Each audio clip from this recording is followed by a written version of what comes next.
नमस्कार, मैं हूं आपके साथ रेशु त्यागी। कोर्ट्स दिस वीक में आप सभी का स्वागत है। इस बुलेटिन में अगले आधे घंटे में हम आपको इस हफ्ते कोर्ट से जुड़ी बड़ी खबरों से रूबरू करवाएंगे। तमाम कोर्ट की कार्यवाही और सुप्रीम कोर्ट से लेकर हाई कोर्ट और लोअर कोर्ट्स तक के फैसलों को आपके सामने रखेंगे। तो आइए शुरू करते हैं courts this week.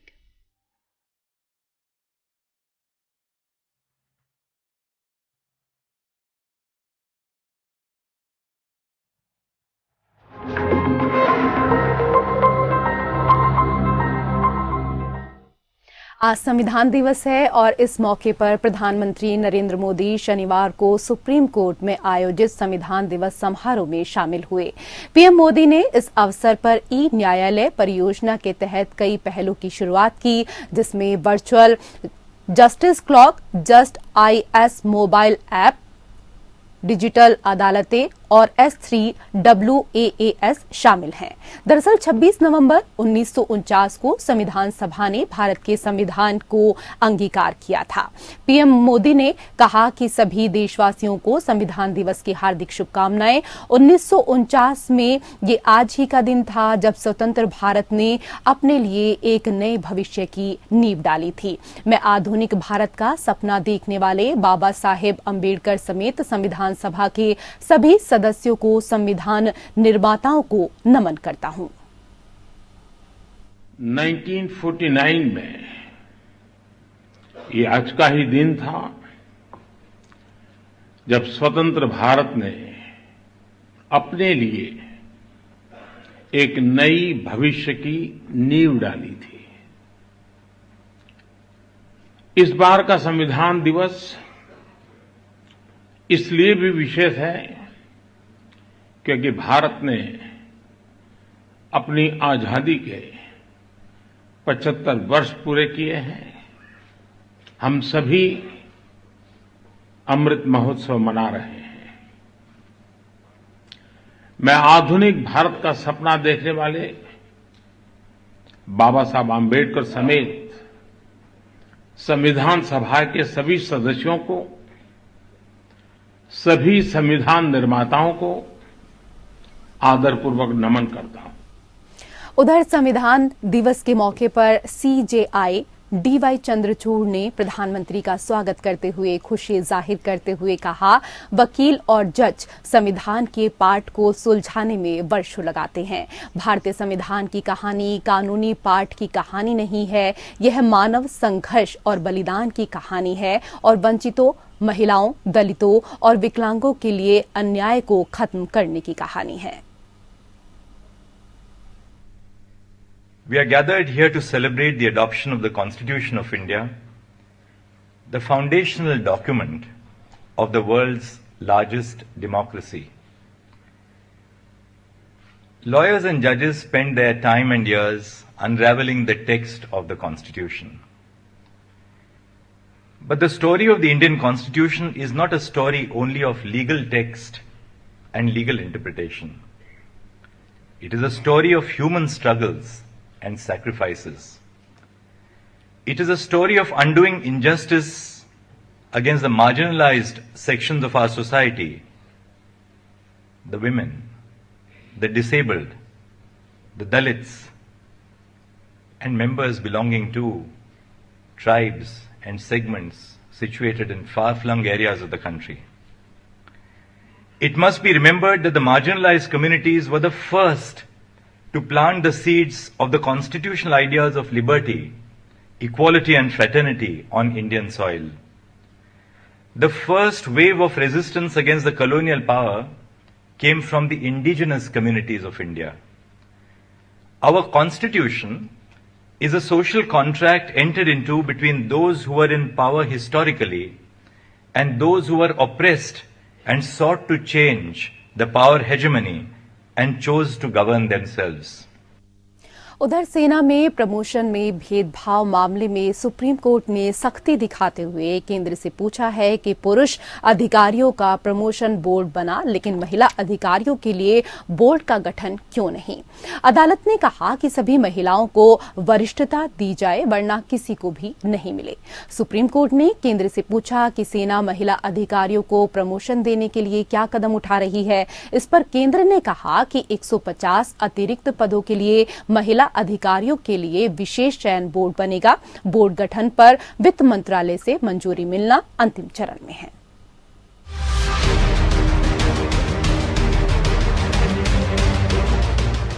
Supreme court ने सेना में महिला और पुरुषों के बीच किए जा रहे भेदभाव पर सख्त नाराजगी जाहिर की है। दरअसल सेना के अधिकारियों ने सिलेक्शन बोर्ड का गठन किया, जो कि पुरुष अधिकारियों को कर्नल रैंक पर प्रमोशन देने के लिए गठित किया गया था, लेकिन महिला अधिकारियों के प्रमोशन के लिए ऐसा नहीं किया गया, जिस पर सुप्रीम कोर्ट ने नाराजगी जाहिर की है। सेना के इस फैसले पर नाराजगी जाहिर करते हुए सुप्रीम कोर्ट ने केंद्र सरकार को निर्देश दिया है कि वो बताए कि महिला अधिकारियों को प्रमोशन देने के लिए क्या कदम उठा रही है। Chief justice Dhananjaya Y Chandrachud और जस्टिस हिमा कोहली की बेंच ने कहा कि इन सभी महिलाओं को वरिष्ठता दी जाए। बेंच ने कहा कि अगर ऐसा है तो कर्नल रैंक पर प्रमोशन करने के लिए पुरुषों के लिए जो बोर्ड बनाया गया है उसे भी रोक दिया जाना चाहिए। इस पर बाला सुब्रमण्यम ने कहा कि 150 अतिरिक्त पदों के लिए महिला अधिकारियों की खातिर विशेष चयन बोर्ड बुलाया जाएगा, जो कि केंद्रीय वित्त मंत्रालय से मंजूरी मिलने के अंतिम चरण में है। सेना की ओर से पेश वकील ने सुप्रीम कोर्ट से अपील की कि अगली सुनवाई की तारीख तक कोई आदेश पारित न किया जाए। उन्होंने भरोसा दिया कि महिला आवेदकों की शिकायत का समाधान जल्द ही हो जाएगा। सेना से आश्वासन मिलने पर सुप्रीम कोर्ट की खंडपीठ ने मामले की सुनवाई 2 हफ्ते के लिए स्थगित कर दी। सीनियर वकील वी मोहना ने प्रस्तुत किया कि महिला शॉर्ट सर्विस कमीशन अधिकारी सुप्रीम कोर्ट के निर्णयों का लाभ उठाने में सक्षम नहीं है, जिसने उनके लिए परमानेंट कमीशन प्राप्त करने के रास्ते खोल दिए, क्योंकि प्रमोशन के लिए चयन बोर्ड केवल पुरुष अधिकारियों के लिए आयोजित किए गए हैं। उन्होंने प्रस्तुत किया कि एक ओर जहां लेफ्टिनेंट कर्नल नीतीश और अन्य बनाम भारत संघ और अन्य के मामले में इस न्यायालय के 25 मार्च 2021 के फैसले का पालन करने के लिए कोई कदम नहीं उठाया गया है, वहीं सेना के अधिकारियों ने जूनियर अधिकारियों को प्रमोट किया। 34 महिला अधिकारियों ने सुप्रीम कोर्ट में इसको लेकर याचिका दायर की थी।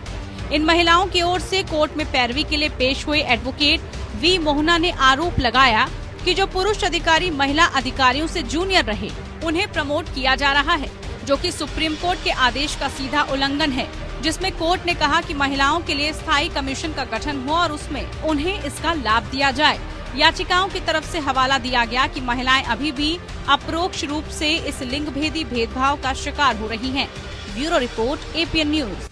सुप्रीम कोर्ट की संवैधानिक पीठ ने मुख्य चुनाव आयुक्त की नियुक्ति प्रक्रिया को चुनौती देने वाली याचिका पर बुधवार को अहम सुनवाई की है। इस दौरान सुप्रीम कोर्ट ने केंद्र सरकार के प्रति कड़ा रुख अपनाया। सुनवाई के दौरान जस्टिस के.एम. जोसेफ ने कहा कि चुनाव आयुक्त को प्रधानमंत्री के खिलाफ कोई कदम उठाना हो, लेकिन आयुक्त कमजोर होगा तो वो कोई कदम ही नहीं उठा पाएगा। सुप्रीम कोर्ट ने कहा कि 2004 के बाद से कोई भी मुख्य चुनाव आयुक्त 6 साल का कार्यकाल पूरा नहीं कर पाया। सुप्रीम कोर्ट ने कहा कि यूपीए के 10 साल के कार्यकाल में 6 मुख्य चुनाव आयुक्त बनाए गए, जबकि एनडीए के 8 साल के कार्यकाल में 8 मुख्य चुनाव आयुक्त बनाए गए हैं। संविधान नियुक्ति प्रक्रिया पर चुप है और इसका फायदा सरकारों ने उठाया है। अब पारदर्शी नियुक्ति कानून बनाने की जरूरत है। नियुक्ति मामले में सुप्रीम कोर्ट ने दखल देते हुए केंद्र सरकार को गुरुवार तक नियुक्ति फाइल पेश करने को कहा है।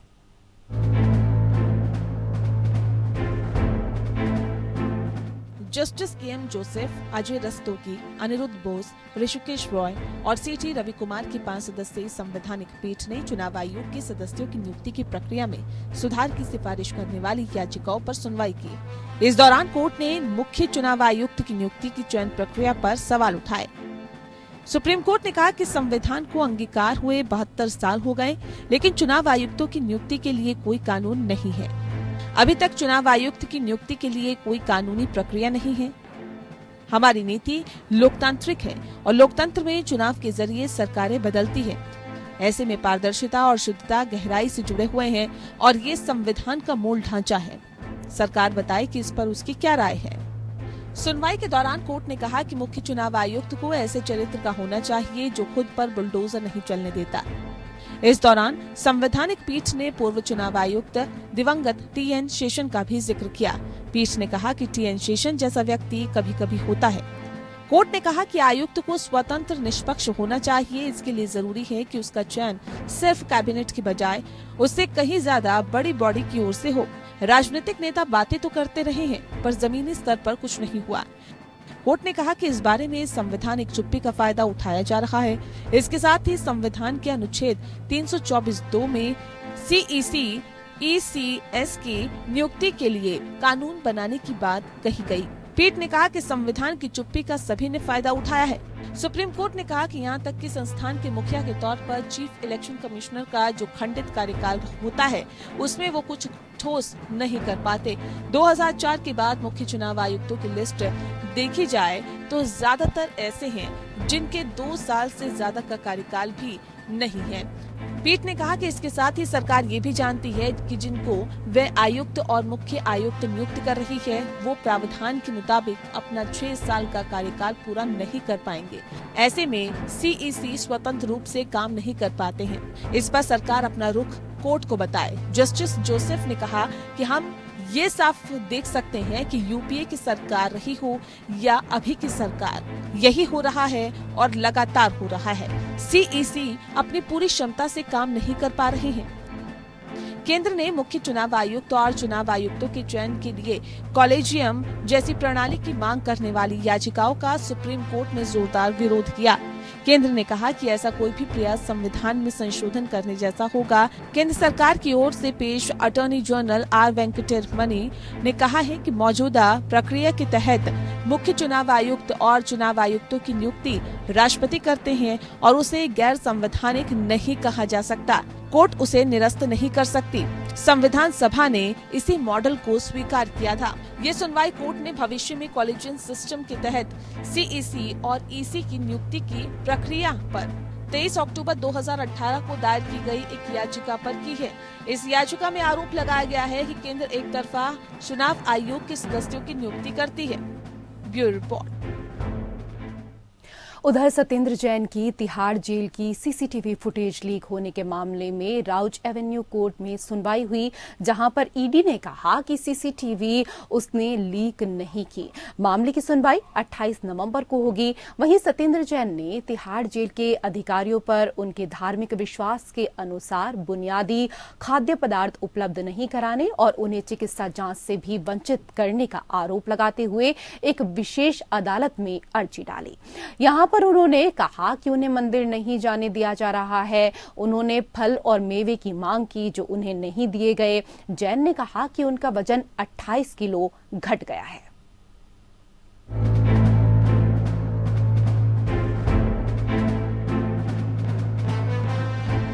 सत्येंद्र जैन की तिहाड़ जेल की सीसीटीवी फुटेज लीक होने के मामले में राउज एवेन्यू कोर्ट में सुनवाई हुई। इस दौरान ईडी ने सुनवाई टालने की मांग करते हुए असिस्टेंट सॉलिसिटर जनरल ने राउज एवेन्यू कोर्ट से सोमवार के लिए सुनवाई की तारीख मांगी। इस पर सत्येंद्र जैन के वकील राहुल मेहरा ने इसका विरोध करते हुए कहा कि फुटेज मीडिया को लीक किया गया है। ईडी ने कहा कि हमने जवाब दाखिल कर दिया है, वीडियो हमने लीक नहीं किया और न ही आगे भी लीक होगा। हम भी नहीं चाहते कि ये लीक हो। ये कोर्ट की अवमानना का सवाल है। हम बिना किसी भेदभाव के जांच कर रहे हैं। ईडी ने कहा कि फुटेज तब लीक हुई जब जैन के वकील को पेन ड्राइव दी गई। फिलहाल सॉलिसिटर जनरल सोमवार को उपलब्ध होंगे, इसलिए कोर्ट से आग्रह है कि इस मामले की सुनवाई 28 नवंबर को की जाए। वहीं राहुल मेहरा ने ईडी के हलफनामों को मीडिया में जारी होने पर आपत्ति जताते हुए कहा कि अभी तक हलफनामा कोर्ट में नहीं आया और हमें भी नहीं मिला है, लेकिन हलफनामे को मीडिया के पास पहुंचा दिया गया है। ईडी ने कहा हो सकता है तिहाड़ जेल अथॉरिटी ने वीडियो लीक किया हो। सत्येंद्र जैन के वकील ने कहा कि ईडी कैसे कह सकती है कि जेल अथॉरिटी ने वीडियो को लीक किया है। ईडी ने कहा कि कई एजेंसी जांच कर रही हैं, उनके पास भी है। ये किसने लीक किया है? ईडी पर आरोप लगाना पूर्वाग्रह है। मेहरा ने कोर्ट से आग्रह किया कि तिहाड़ जेल अथॉरिटी को निर्देश दिया जाए कि आगे इस तरह से कोई सीसीटीवी फुटेज लीक न हो। साथ ही ये भी आदेश दिया जाए कि जेल अथॉरिटी कोई भी फुटेज सिर्फ कोर्ट को ही दे। इस पर ईडी ने कहा कि हमने पहले भी कहा और हम अभी जिम्मेदारी से कह रहे हैं कि लीक हमने नहीं किया। हमारे ऑफिसर भी कोर्ट में खड़े हैं। फिलहाल राउस एवेन्यू कोर्ट 28 नवंबर को सीसीटीवी फुटेज लीक मामले पर दाखिल अवमानना मामले पर सुनवाई होगी। दिल्ली सरकार के मंत्री सत्येंद्र जैन के द्वारा उनके कच्चे फलों और सब्जियों पर जेल अधिकारियों द्वारा रोक लगाए जाने का मामला। राउस एवेन्यू कोर्ट ने जैन को जेल में फल मुहैया कराने की मांग वाली याचिका पर तिहाड़ प्रशासन से जवाब मांगा। राहुल मेहरा की तरफ से कहा गया कि गिरफ्तारी के बाद से 5.5 महीने में सत्येंद्र जैन का 28 किलो वजन घट गया है। उन्होंने कोर्ट को बताया कि वो पिछले काफी समय से व्रत कर रहे हैं। इस दौरान जैन सिर्फ फल ही खा रहे हैं। उन्हें फ्रूट की जरूरत है और जेल मैनुअल के मुताबिक भी मुझे मुहैया कराया जाना चाहिए। कोर्ट बुधवार 2 बजे मामले की सुनवाई करेगा। Bureau report, APN news.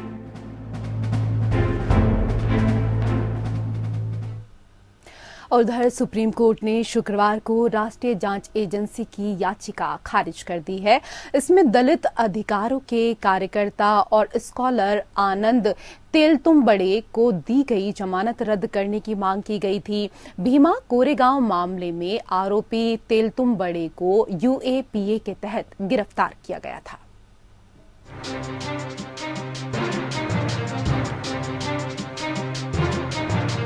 सर्वोच्च न्यायालय में भीमा कोरेगांव आरोपी आनंद तेलतुंबड़े की बेल याचिका पर सुनवाई हुई। सुप्रीम कोर्ट ने राष्ट्रीय जांच एजेंसी या NIA की याचिका खारिज कर दी है। याचिका में दलित अधिकारों के कार्यकर्ता और स्कॉलर आनंद तेलतुंबड़े को दी गई जमानत रद्द करने की मांग की गई थी। भीमा कोरेगांव मामले में आरोपी तेलतुंबड़े को UAPA के तहत गिरफ्तार किया गया था। सुप्रीम कोर्ट ने भीमा कोरेगांव मामले में प्रोफेसर आनंद तेलतुंबड़े को जमानत देने के बॉम्बे हाई कोर्ट के आदेश को चुनौती देने वाली राष्ट्रीय जांच एजेंसी की विशेष अनुमति याचिका खारिज की। चीफ जस्टिस DY चंद्रचूड़ और जस्टिस हेमा कोहली की पीठ ने कहा कि उच्च न्यायालय की टिप्पणियों को ट्रायल में निर्णायक अंतिम निष्कर्ष नहीं माना जाएगा। हाई कोर्ट के जस्टिस AS गडकरी और जस्टिस मिलिंद जाधव की खंडपीठ ने तेलतुंबड़े को जमानत देते हुए प्रथम दृष्टया टिप्पणी की कि तेलतुंबड़े के खिलाफ आतंकवादी गतिविधि के अपराध का कोई सबूत नहीं है। सुनवाई के दौरान CJI ने पूछा कि तेलतुंबड़े की भूमिका क्या थी। CJI ने NIA की ओर से पेश ASG ऐश्वर्या भाटी से पूछा, तेलतुंबड़े की भूमिका क्या थी जिस IIT मद्रास कार्यक्रम का आपने आरोप लगाया है वो एक दलित लामबंदी के लिए है। क्या दलित लामबंदी ने प्रतिबंधित गतिविधि के लिए प्रारंभिक कृत्य किया है? तेलतुंबड़े के खिलाफ दायर चार्जशीट में आरोप लगाया गया कि उन्होंने प्रतिबंधित CPI माओवादी की विचारधारा को आगे बढ़ाने और सरकार को उखाड़ फेंकने की साजिश रची। AS भाटी ने कहा, इस मामले में UAPA की 8 धाराओं के तहत आरोप लगाए गए हैं। उच्च न्यायालय ने इसमें गलती की है कि वो कहता है कि अभियोजन पक्ष ने जो सामग्री दिखाई है वो धारा 15, 18 और 20 के तहत विश्वास पैदा नहीं करती है। उन्होंने CPI-M के साथ तेलतुंबड़े की गहरी भागीदारी का खुलासा करने वाले कई दस्तावेजों का हवाला दिया। तेलतुंबड़े की ओर से पेश सीनियर एडवोकेट कपिल सिब्बल ने अदालत को सूचित किया कि इनमें से कोई भी दस्तावेज तेलतुंबड़े के पास से बरामद नहीं हुआ है। कथित तौर पर तेलतुंबड़े द्वारा भेजे गए ईमेल सह आरोपी रोना विल्सन के कंप्यूटर से बरामद किए गए हैं।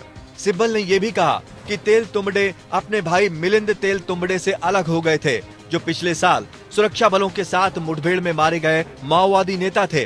भाटी ने UAPA के तहत प्रतिबंधित संगठन CPI-M की केंद्रीय समिति के पत्र का उल्लेख किया, जिसमें कथित तौर पर तेलतुंबड़े को प्रिय कॉमरेड आनंद के रूप में संदर्भित किया गया था। भाटी ने कहा कि तेलतुंबड़े का छोटा भाई मिलिंद, जो नवंबर 2021 में एक मुठभेड़ में मारा गया था, उससे प्रेरित था। सिब्बल ने प्रस्तुत किया कि आनंद तेलतुंबड़े को उनके छोटे भाई से 30 वर्षों तक अलग रखा गया था। भाटी ने तर्क दिया कि तेलतुंबड़े ने एक सक्रिय भूमिका निभाई और प्रतिबंधित संगठन की गतिविधियों को चलाने के लिए फंड प्राप्त किया। UAPA के तहत ये आवश्यक नहीं है कि आतंकवादी कृत्य किया जाए। भाटी ने कहा कि वो एक प्रोफेसर हैं और लेक्चर देने के लिए स्वतंत्र हैं। हालांकि उन्होंने कहा, क्योंकि उनके एक प्रतिबंधित संगठन से संबंध है और उन्हें फंड भी मिला है, इसलिए वे केवल सामने वाले पर भरोसा नहीं कर सकते। ASG ने कुछ दस्तावेजों का हवाला देते हुए कहा कि तेलतुंबड़े चाहते थे कि सभी दलित CPI-M में शामिल हों। सिब्बल ने जोर देकर कहा कि तेलतुंबड़े के पास से कोई भी दस्तावेज बरामद नहीं हुआ है, इनका यूएपीए के किसी भी प्रावधान से कोई संबंध नहीं है और ये किसी और ने लिखा है, मैंने नहीं। अधिनियम के तहत सीमा बहुत अधिक है। अदालत ने कहा कि तेल तुंबडे ने London school of economics, Harvard university, MIT, Michigan university जैसे प्रतिष्ठित संस्थानों में व्याख्यान देने के लिए दौरा किया था और केवल इसलिए कि उनका भाई भाकपा माओवादी का वांटेड आरोपी है, इससे जोड़कर अपीलकर्ता को नहीं फंसाया जा सकता। Bureau report. उधर सुप्रीम कोर्ट में शुक्रवार को समलैंगिक विवाह को कानूनी मान्यता देने की मांग वाली याचिका दायर की गई। याचिका में समलैंगिक विवाह को विशेष विवाह अधिनियम के तहत लाने की मांग की गई है। इस पर कोर्ट ने केंद्र को नोटिस जारी किया है। चीफ जस्टिस चंद्रचूड़ की अध्यक्षता वाली बेंच ने मामले की आज सुनवाई की। बेंच ने मामले में संकेत दिया कि केरल समेत अलग अलग हाईकोर्ट में लंबित याचिकाओं को सुप्रीम कोर्ट में ट्रांसफर कर एक साथ सुना जाएगा। अपने लिए कानून की मांग करते हुए समलैंगिक दंपति ने सुप्रीम कोर्ट में याचिका दायर की है। इसमें LGBTQ+ समुदाय के सदस्यों की अपनी पसंद से शादी का अधिकार देने की मांग की गई है।